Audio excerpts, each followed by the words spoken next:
So this morning, Europe on edge, scrambling to avert new tariffs from President Trump over his push for Greenland. Retaliatory measures could be coming. Now it's being considered, including tariffs on more than $100 billion worth of U.S. imports. Now, the president posting last night, quote, NATO has been telling Denmark for 20 years that you have to get the Russian threat away from Greenland. Unfortunately, Denmark has been unable to do anything about it. Now it is time to be done. That's what the president put on Truth Social last night. Hudson Institute senior fellow Rebeccah Heinrichs joins us now.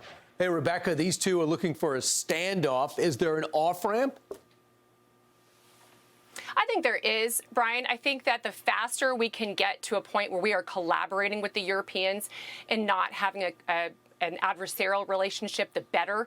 We want to avoid these tariffs, as you just pointed out a few minutes ago. The president had us in a good place, trading with the Europeans, collaborating with NATO allies for them to increase defenses so that we can share the burden to deter the Russians. So the president's right that Greenland is very important. If you look at a Russian missile path, the shortest path flies over Greenland.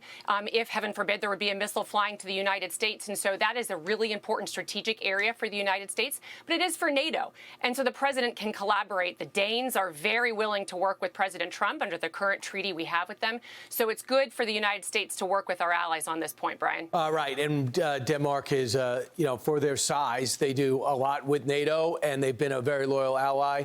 Hopefully they can work this out. But my sense is if they want to double and triple down, this president never backs off. So that EU trade deal that everybody works so hard on could implode. That's right. And as you pointed out, Brian, just the Danes have been very pro-American allies. Right after the Brits, they, as a percentage of the population, lost significant numbers of troops fighting alongside the United States, taking out al-Qaeda after 9/11. So they've been very pro-American. They also just purchased a lot of American weapons just this month, really listening to President Trump and trying to buy more American weapons.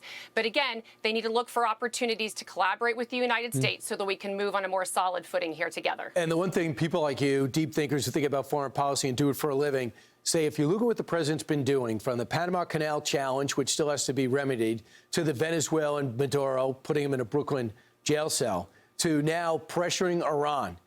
This is all about China. And I'll bring you to what Steve Mosher wrote in Sunday's New York Post.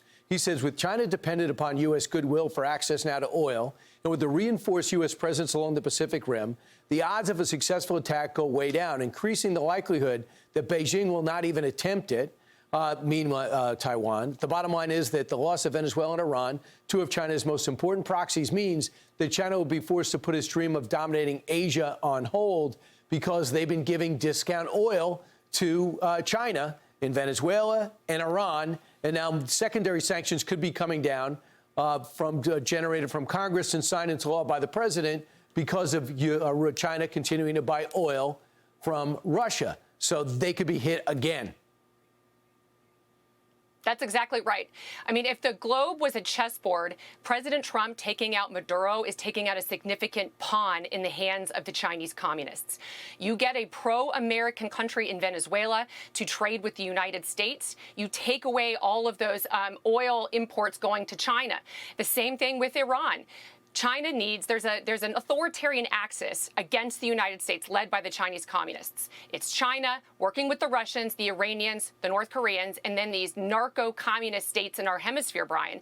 And so to the extent that President Trump can take the Iran regime out of the hands of the Chinese communists, which it looks like he's about to do here, and then with Venezuela and Maduro, you weaken China, you increase America's standing in the world, and you significantly increase your chances of preventing a major power conflict, which, of course, is in all of our interests. It's peace through strength. It's weakening our adversaries and then standing, of course, with our allies. And right. In terms of a listening post, they could lose Cuba, too. That could be the next domino to fall. Rebeccah, thanks so much. Appreciate it.